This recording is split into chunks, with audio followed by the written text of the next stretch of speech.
Shalom Bapak Ibu Saudara semuanya. Haleluya. Pada kesempatan kali ini saya akan melanjutkan khotbah saya dari kitab Pengkhotbah. Mari kita buka dalam kitab Pengkhotbah pasal yang ketiga ayat 16 sampai 21. 3 ayat 16 sampai 22 ya. Satu perikop ini dengan judul khotbah saya, kemanusiaan yang adil kok berbayar. Ya, kita akan membahas mengenai keadilan ya pada siang hari ini. Kita baca dalam Pengkhotbah 3 ayat 16 sampai 22. Untuk menghormati firman Tuhan, mari kita bangkit berdiri, saudara-saudara. Saya akan baca ayat yang genap, saudara-saudara bisa baca ayat yang ganjil. Di bawah perikop ketidakadilan dalam hidup. Ada lagi yang kulihat di bawah matahari, di tempat pengadilan. Di situ pun terdapat ketidakadilan. Dan di tempat keadilan, di situ pun terdapat ketidakadilan. Katalah aku dalam hati, Allah akan mengadili baik orang yang benar maupun yang tidak adil, karena untuk segala hal. Ayat 18, tentang anak-anak manusia aku berkata dalam hati, aku hendak menguji mereka dan memperlihatkan pada mereka bahwa mereka hanyalah binatang. Karena nasib manusia adalah sama dengan nasib binatang, nasib yang sama menimpa mereka sebagaimana yang satu mati, demikian juga yang lain. Kedua-duanya mempunyai nafas yang sama, dan manusia tak punya kelebihan atas binatang, karena segala sesuatu adalah sia-sia. Kedua-duanya menuju satu tempat, kedua-duanya terjadi dari debu dan kedua-duanya kembali kepada debu. Siapa yang mengetahui apakah nafsu manusia naik ke atas dan nafsu binatang turun ke bawah? Ayat 22 kita baca bersama-sama. Aku melihat bahwa tidak ada yang lebih baik bagi manusia daripada bergembira dalam pekerjaannya, sebab itu adalah bahagiannya. Karena siapa akan memperlihatkan kepadanya apa yang akan terjadi sesudah dia. Silakan dulu saudara-saudara. Nah saudara-saudara, saya yakin dan percaya kita semua di tempat ini pernah mengalami yang namanya ketidakadilan. Atau mungkin saudara pernah dicurangi, ya, difitnah, ditipu, ya. Siapa di sini yang pernah mengalami hal-hal yang sudah saya sebutkan tadi? Ya? Kita pasti pernah mengalaminya, difitnah, ditipu, mengalami ketidakadilan, ya. Hak kita tidak diberikan, ya. Apa yang seharusnya kita dapatkan kita tidak dapatkan, ya. Suara kita tidak didengar, ya. Kalau kita mau melihat, ya, coba next, ada beberapa kasus-kasus yang saya angkat, ya, pada pagi hari ini. Contohnya adalah nenek Asyani ini, ya, yang pada 2015 divonis penjara 1 tahun dengan didenda 500 juta rupiah karena mencuri kayu, ya, yang bisa diganti seharga 50.000. Kenyataannya, saudara-saudara, hukum, ya, di Indonesia, bukan saja di Indonesia, ya, tapi di dunia ini, ya, kenyataannya adalah tajam ke bawah dan juga tumpul ke atas, ya, saudara-saudara. Ada ketidakadilan seperti tadi dikatakan di ayat 16, ya. Di tempat pengadilan di situ pun ada ketidakadilan. Di tempat keadilan di situ pun ada ketidakadilan. Kalau kita lihat kasus yang baru-baru ini terjadi, ya, coba next. Kasusnya Tom Lembong, ya. Ya, divonis 4,5 tahun penjara meskipun tidak ada bukti bahwa dia melakukan atau menikmati hasil korupsi. Yang terjadi di kasus Tom Lembong sejauh yang saya dengar adalah dia memiliki masalah administrasi impor gula. Jadi ini saudara-saudara, kita melihat bagaimana bukan saja di Indonesia, tapi bahkan kalau kita membuka, ya, saudara-saudara, di Mika pasal 7 ayat 3, coba kita baca, ya. Ini merupakan suatu masalah universal. Coba next. Mika mengatakan tangan mereka sudah cekatan berbuat jahat. Pemuka menuntut, hakim dapat disuap, pembesar memberi putusan sekehendaknya, dan hukum mereka putar balikkan. Ini di ruang pengadilan, saudara-saudara, di ranah publik, ya, saudara-saudara. Ada ketidakadilan, apalagi di level masyarakat kita yang di bawah ini, ya, masyarakat biasa ini. Kita lihat saja di sekolah, ya. Di sekolah paling kita bisa lihat ada anak-anak yang dibully, contohnya. Waktu anak yang mengalami perundungan, yang mengalami pembulian ini melapor, yang dibela sama gurunya siapa? Yang membuli. Ya. Biasanya itu yang terjadi, saudara. Yang dibela adalah orang yang membuli, bukan yang dibully. Kebanyakan seperti itu ya, bukan berarti semua seperti itu ya. Kebanyakan seperti itu. Sehingga apa? Akhirnya anak yang mengalami perundungan ini, siswa yang mengalami pembulian ini akhirnya apa? Diam, tidak bisa membuka suaranya. Ya, malu, minder akhirnya, disimpan sendiri. Inilah yang terjadi ya. Itu saja di sekolah, apalagi di lingkungan masyarakat kita. Ada korupsi ya, ada penipuan ya, pemfitnahan ya, pencemaran nama baik. Semua demi kepentingan diri sendiri bahkan. Ya. Inilah realitanya. Realita di dunia, bahwa di tempat keadilan pun yang kita harapkan kita bisa mendapatkan hak kita, ya, kita bisa menerima keadilan, di situ pun ada ketidakadilan. Kita manusia sebagai manusia rindu mendapatkan keadilan, saudara-saudara. Kita ingin melihat keadilan ditegakkan. Kita ingin melihat orang jahat dihukum ya. Kita ingin melihat orang baik diangkat, dihargai, ya kan saudara-saudara. Waktu itu kita melihat bagaimana salah satu yang sudah divonis hukuman mati justru berhasil bebas dari hukuman mati ya saudara-saudara, beberapa tahun yang lalu. Kita ingin melihat dia dihukum. Waktu dia bebas dari hukuman, kita kesel, kita marah ya. Kita nggak terima karena ada sense of justice dalam diri kita. Ada keinginan supaya kita melihat keadilan dalam diri. Jadi apa respon kita saudara-saudara? Apa respon kita terhadap ketidakadilan di dalam dunia? Ini yang mau kita bahas di dalam kitab Pengkhotbah ini. Yang pertama kita melihat di ayat yang ke-17. Respon yang biasa kita miliki adalah biar Tuhan yang menghakimi ya. Biar Tuhan yang menghakimi. Kita baca ayat 17. Coba lihat. Berkatalah aku dalam hati, Allah akan mengadili baik orang yang benar maupun yang tidak adil.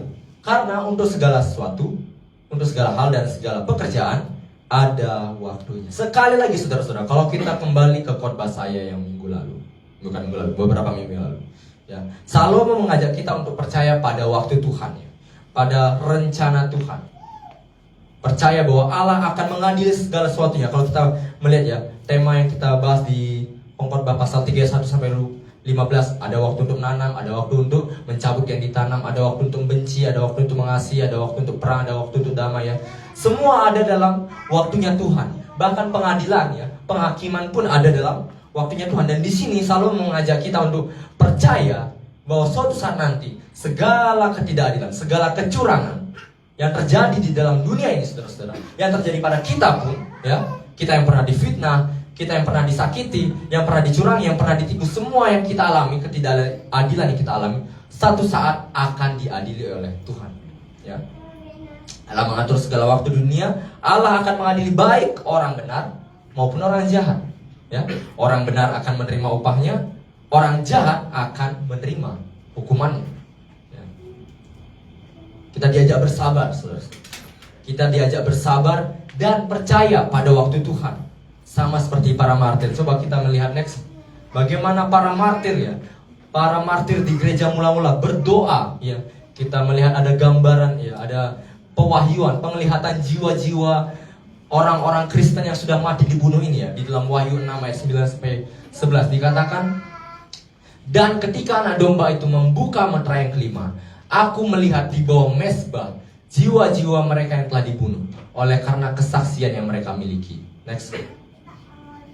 Dan mereka berseru dengan suara nyaring, katanya, berapa lamakah lagi ya penguasa yang kudus dan benar, engkau tidak menghakimi dan tidak membalaskan darah kami kepada mereka yang diam di bumi, dan kepada mereka masing-masing diberikan sehelai jubah putih, dan kepada mereka dikatakan bahwa mereka harus beristirahat sedikit waktu lagi hingga genap jumlah kawan-kawan pelayan dan saudara-saudara mereka yang akan dibunuh sama seperti mereka.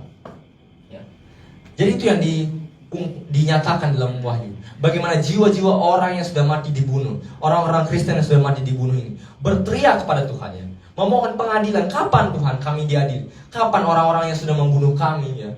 Ini orang-orang Kristen ya saudara-saudara. Biasanya kan kita digambarkan orang Kristen itu pasifis ya, cinta damai ya, mengampuni ya. Tetapi bukan berarti kita tidak boleh menuntut keadilan ya. Di dalam ayat ini kita melihat bahwa orang Kristen pun diperbolehkan untuk menuntut keadilan ketika mengalami ketidakadilan. Ya. Kita bisa mengampuni, ya. Kita bisa mengasihi, tapi juga pada saat yang sama kita bisa meminta keadilan dari Tuhan. Itu yang diajarkan Alkitab, saudara-saudara. Jadi para martir ini menuntut keadilan. Kapan Tuhan? Tuhan katakan sedikit waktu lagi. Tunggu sampai genap waktunya. Para pelayan saudara-saudaramu yang akan mati dibunuh juga. Tapi saudara-saudara, pengkhotbah tidak hanya mengajak kita untuk menunggu waktu Tuhan yang akan mengadili segala ketidakadilan kita, yang akan mengadili segala ketidakadilan dunia. Tapi juga pengkhotbah mengajak kita melihat ke diri kita sendiri. Kita melihat di poin yang kedua, ya, di ayat 18 sampai 11 di dalam kitab pengkhotbah pasal yang ketiga dikatakan, setiap orang, salah ya, pengkhotbah 6.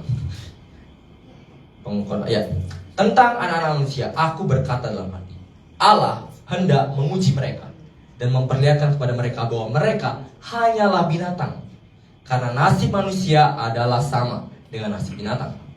Nasib yang sama menimpa mereka, sebagaimana yang satu mati, demikian juga yang lain. Kedua-duanya mempunyai nafas yang sama, dan manusia tidak mempunyai kelebihan atas binatang, karena segala sesuatu adalah sia-sia. Ayat 20 maaf. Kedua-duanya menuju satu tempat, kedua-duanya terjadi dari debu, dan kedua-duanya kembali kepada debu. Siapakah yang mengetahui apakah nafas manusia naik ke atas dan nafas binatang turun ke bawah bumi? Pengkhotbah tidak hanya menghibur kita, saudara-saudara, mengajak kita untuk sabar, nanti ada pengadilan Tuhan, nanti ada penghakiman Tuhan. Tidak hanya itu, saudara-saudara, tapi pengkhotbah juga menegur kita untuk melihat, bercermin pada diri kita sendiri, bahwa kita pun akan diadili, saudara-saudara. Segala ketidakadilan kita, penipuan yang sudah kita lakukan, pemfitnahan yang sudah kita lakukan, kecurangan yang sudah kita lakukan, akan ada waktunya kita akan diadili. Dengan cara apa? Kematian. Kematian yang kita alami, saudara-saudara, yang akan kita alami, merupakan cara Allah mengingatkan kita akan keadilan Allah sendiri. Seringkali, saudara-saudara, kita menuntut supaya kita mendapat keadilan dari Tuhan. Kita menuntut keadilan dari Tuhan supaya orang yang sudah jahat sama saya, orang yang sudah mencurangi saya, orang yang sudah merundungi saya, membuli saya, Tuhan tolong adili mereka. Dulu, ya, saudara-saudara, waktu saya masih SMK, ya, saya melihat bagaimana mayoritas teman-teman sekelas saya itu orang-orang yang bobrok, Pak, ya, dalam pemandangan saya, nakal-nakal gitu. Jadi dalam hati saya sampai berkata, Tuhan, saya kutuki mereka gitu. Tuhan, semoga anak cucunya berdarah-darah nanti. Saya kutuki begitu, keturunannya mati semua segala macam, pokoknya itu. Karena kesel, ya, emosi. Tapi saya tarik lagi sih kutukan saya, ya, karena nggak enak, ya. Itu yang kita inginkan, saudara-saudara. Kebanyakan kita ingin seperti itu. Orang yang pernah jahatin saya, yang curangin saya, satu saat nanti saya doain, kualat kamu sakit-sakitan kamu, nanti kamu terima, gitu kan. Biasanya gitu kan, saudara-saudara. Tapi kita lupa melihat diri kita sendiri. Kita lupa bahwa diri kita pun sering tidak adil, sering curang, sering menipu, ya. Jadi lewat kematian ini, saudara-saudara, kematian yang kita semua akan alami ini, Tuhan sedang bilang, saya nggak cuma adil kepada orang-orang yang jahat sama kamu, tapi juga kepada kamu yang juga jahat. Kita semua jahat, saudara-saudara. Jangan cuma kita lihat orang lain jahat, tapi kita nggak lihat diri kita sendiri nggak jahat. Kita pun bobrok, kita pun nggak adil, kita pun rusak, kita pun curang, saudara-saudara. Kematian adalah cara Tuhan mengingatkan bahwa kita tidak beda dengan binatang. Binatang rela membunuh binatang lain, menghabisi binatang lain demi kelangsungan hidupnya. Begitulah kita, saudara-saudara. Manusia yang awalnya diciptakan untuk hidup kekal, ya, bersama-sama dengan Tuhan di Taman Eden, ya, berkuasa atas binatang-binatang awalnya. Berkuasalah kamu atas binatang-binatang di darat, di laut, ya, di udara. Itu kan perintah Tuhan awalnya, ya, amanat budaya, ya. Tetapi akhirnya apa? Manusia malah tunduk pada binatang. Di kitab Kejadian pasal yang ketiga, manusia tunduk pada kemauannya ular, sehingga akhirnya apa? Dikutuk untuk mati selayaknya binatang. Dari debu kamu akan kembali kepada debu. Kita yang harusnya berkuasa atas binatang, kita justru berakhir seperti binatang. Kita berakhir seperti binatang, mati seperti binatang, tidak adil seperti binatang, tidak memiliki rasa keadilan, tidak memiliki moral, ya, hidup seenaknya, hidup tanpa hukum Tuhan, hidup seperti binatang, ya. Bahkan di Alkitab ada banyak kerajaan-kerajaan yang digambarkan seperti binatang. Nanti saudara-saudara bisa baca di Daniel 7 sampai 8 itu ya. Bagaimana Persia ya, Media Persia dan juga kerajaan-kerajaan Babilonia itu digambarkan seperti kambing ya, seperti domba, seperti beruang yang menghabisi kerajaan-kerajaan yang lainnya. Jadi kematian saudara-saudara mengingatkan kita bahwa kita pun wajib menerima hukuman dari Tuhan. Karena kita sendiri pun tidak adil, kita sendiri pun curang, kita sendiri pun juga penipu. Kita bukan saja dielus-elus sama pengkhotbah ini, tapi kita ditegur, kita dibentak. Ingat kamu siapa? Kamu juga sama seperti orang yang ingin kamu adili. Kamu juga sama seperti orang yang menjahati kamu. Kamu juga jahat, kamu juga bobrok, kamu juga hancur, kamu juga rusak. Kita semua saudara-saudara. Siapa di sini gak pernah mencuri? Siapa di sini gak pernah berbohong, menipu? Semua pernah kan saudara-saudara? Saya pun pernah ya. Yang pernah melakukan ketidakadilan, yang pernah pilih kasih lah, paling gampang ya. Pasti pernah kita pilih kasih. Saya juga waktu jadi guru sekolah minggu dulu kan, pilih kasih juga. Kalau anaknya baik ya saya lebih sayang sama dia. Kalau anaknya nakal saya nggak peduli ya, saya nggak peduli sama anak itu. Mau dia jungkir balik bagaimana, nggak peduli. Tapi itu kan nggak adil kan kasihnya saya. Begitulah kita saudara. Akhirnya apa? Resolusi yang diberikan oleh Salomo, solusi yang Salomo berikan di tengah-tengah ketidakadilan, di tengah-tengah kematian yang nantinya akan menjadi jaminan kita akan menerima keadilan dari Tuhan. Apa? Di poin yang ketiga, kita diajak untuk menikmati sembari menanti. Kita baca di 22 dikatakan, aku melihat ya, bahwa tidak ada yang lebih baik bagi manusia daripada bergembira dalam pekerjaannya. Sebab itu adalah bagiannya, karena siapa akan memperlihatkan kepadanya apa yang akan terjadi sesudah dia. Perhatikan saudara-saudara, alur berpikir Salomo di sini. Akan ada waktu pengadilan, segala sesuatu ya, orang benar akan dihakimi, orang jahat akan dihakimi. Kita pun akan diadili juga, kita pun akan dihakimi juga, karena kita pun tidak bedanya dengan orang-orang jahat ya. Lewat apa kita akan diadili? Lewat kematian yang menjadi bagian kita, yang akan jadi hukuman kita. Kemudian bagaimana solusinya atas hukuman nanti yang akan kita terima? Solusi dari Salomo apa? Nikmati hidup ini. Kalau kita melihat kematian sebagai hukuman, maka Salomo mengajak, hidup ini mari kita nikmati. Kenapa? Pekerjaan yang kita miliki kita nikmati, kehidupan yang kita miliki kita nikmati. Kenapa Salomo mengajak seperti ini? Nah, kita harus melihat saudara-saudara, cara pandang Salomo mengenai kematian, cara pandang orang-orang perjanjian lama mengenai kematian. Kita melihat orang-orang perjanjian lama percaya waktu mati akan turun ke yang namanya Sheol ya, alam kubur, dunia orang mati. Tempat ini bukan surga atau neraka seperti pemahaman kita saudara-saudara. Kita kan berpikir nanti saya mati masuk surga ya, terhibur gitu kan, karena kita orang-orang perjanjian baru. Tapi enggak saudara-saudara, perjanjian lama orang-orang belum berpikir ke sana ya. Alkitab mereka belum lengkap. Ingat saudara-saudara, Alkitab mereka baru mandat sampai di perjanjian lama. Pemahaman mereka baru berpikir sampai nanti saya mati itu hukuman saya. Saya nggak masuk surga, nggak masuk neraka. Kematian itu sudah jadi hukuman, sudah jadi kutukan. Ingat Kejadian 3 saudara-saudara. Ya, dari debu kau akan kembali menjadi debu. Itu kutukan Tuhan. Ya, turun ke Sheol sendiri sudah jadi kutukan bagi orang-orang di PL. Next. Kenapa? Karena di dunia orang mati, orang akan melupakan dan dilupakan oleh Tuhan. Dalam artian dia sudah tidak berurusan lagi dengan mereka. Jadi pemahaman orang perjanjian lama itu seperti ini. Orang mati itu sudah tidak berurusan lagi dengan Tuhan. Kenapa? Kalau dia masih berurusan dengan Tuhan, Tuhan masih berurusan dengan dia, harusnya dia masih bergerak, harusnya masih ada nafasnya. Itu pemahamannya mereka. Tapi karena sudah nggak ada nafasnya, sudah nggak ada gerakannya, mereka sudah nggak bisa memuji Tuhan. Itu hukuman mereka itu. Ya, itu kutukan yang datang dari Tuhan. Ya. Jadi Sheol adalah tempat berkumpul bersama nenek moyang, penjara kekal yang dimana hanya Allah yang bisa membebaskan. Ya, saya sudah kasih referensinya. Ya, kalau mau saudara foto nanti baca di rumah silakan.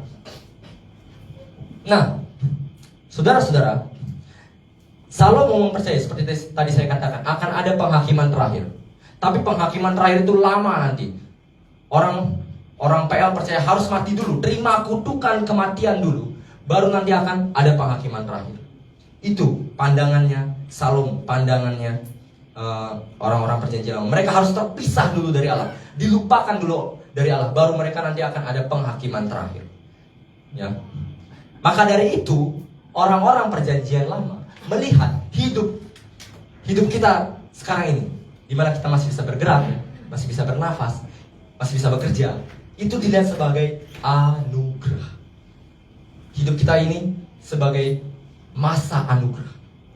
Nanti waktu kita mati itu dilihat sebagai masa kutukan dari Tuhan. Paham ya saudara-saudara ya? Sampai di sini ya.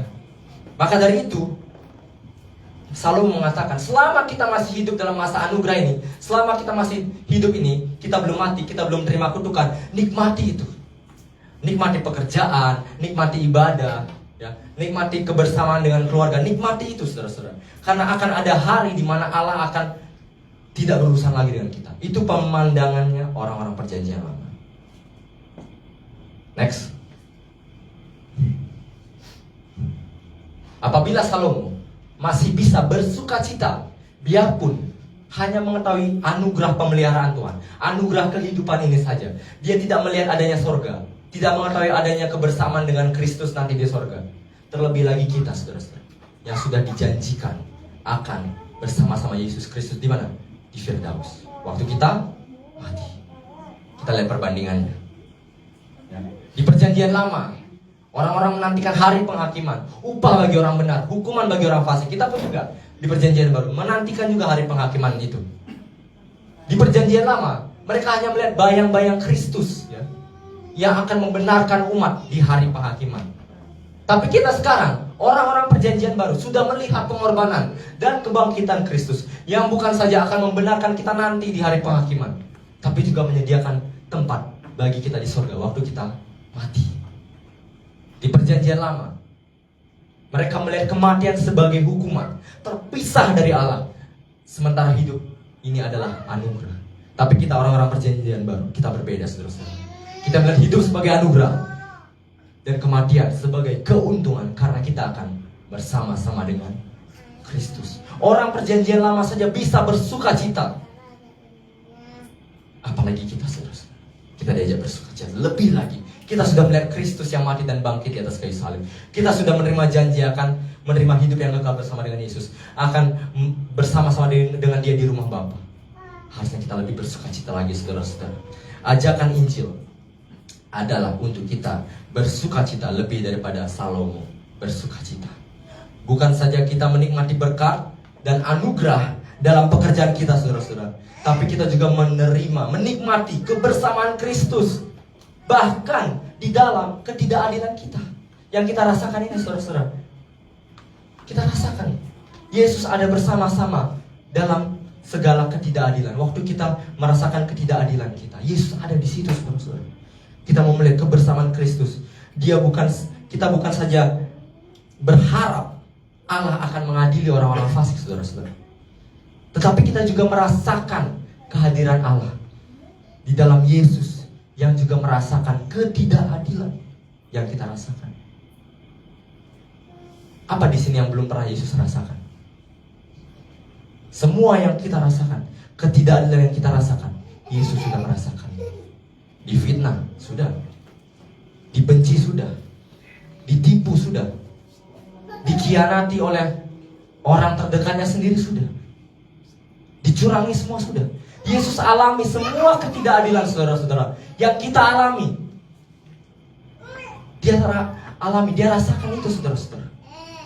Jadi kita bisa tahu waktu kita mengalami ketidakadilan, dicurangi, ada Yesus yang ada bersama-sama dengan kita. Amin. Kita tahu, oh saya nggak sendiri rasakan ini. Yesus paham, Yesus mengerti apa yang saya rasakan. Dia pernah merasakan. Dan bukan hanya itu saja, kita bisa bersuka cita karena anugerah pemeliharaan Tuhan. Bukan saja itu, tapi bahkan kita bersuka cita dalam penganiayaan, dalam ketidakadilan pun kita bisa bersuka cita saudara-saudara. Bukan hanya karena Yesus menyertai kita, tapi lewat ketidakadilan kita saudara-saudara. Ketidakadilan yang kita alami ini, kita semakin diserupakan menjadi seperti Yesus Kristus. Kita mengikuti jejak Kristus Tuhan kita. Kita baca dalam 1 Petrus 2 ayat 18 sampai 23. 1 Petrus 2 ayat 18 sampai 23 dikatakan, "Hai kamu hamba-hamba, tunduklah dengan penuh ketaatan kepada Tuhan. Bukan saja pada yang baik dan peramah, tapi juga kepada yang bengis. Sebab adalah kasih karunia jika seorang karena sadar akan kehendak Allah menanggung penderitaan yang tidak harus ia tanggung. Sebab dapatkah disebut pujian jika kamu menderita pukulan karena kamu berbuat dosa? Tetapi jika kamu berbuat baik, dan karena itu kamu harus menderita, maka itu adalah kasih karunia pada Allah. Sebab untuk itulah kamu dipanggil, karena Kristus pun telah menderita dan untuk kamu, dan telah meninggalkan teladan bagimu, supaya kamu mengikuti jejaknya. Ia tidak berbuat dosa, dan tipu tidak ada dalam mulutnya. Ketika ia dicaci maki, ia tidak membalas dengan mencaci maki. Ketika ia menderita, ia tidak mengancam, tetapi ia menyerahkannya kepada Dia yang menghakimi dengan adil." Waktu kita mengalami ketidakadilan, kita dicurangi, difitnah, dibenci orang tanpa alasan yang benar, ingat, pandang kepada Yesus Kristus. Pandang kepada Yesus yang merasakan hal yang sama kita rasakan. Pandang kepada Yesus yang mana kita sedang merasakan kita sedang mengalami cerita yang dialami. Kita sedang diserupakan dengan cerita Yesus. Cerita hidup kita sedang disamakan dengan cerita Yesus. Ketidakadilan yang Yesus rasakan sedang kita rasakan, saudara-saudara, supaya kita menjadi serupa dengan gambarnya yang kudus dan sempurna, saudara-saudara. Lewat segala penderitaan, lewat segala ketidakadilan, kecurangan yang kita alami, saudara-saudara. Maka dari itu Salomo mengajak, Alkitab mengajak, mari kita bersukacita. Mari kita bersukacita bahkan dalam ketidakadilan, dalam penderitaan. Mari kita bersukacita. Hidup saya diserupakan dengan hidup Yesus Tuhan saya. Kita mau melihat refleksinya.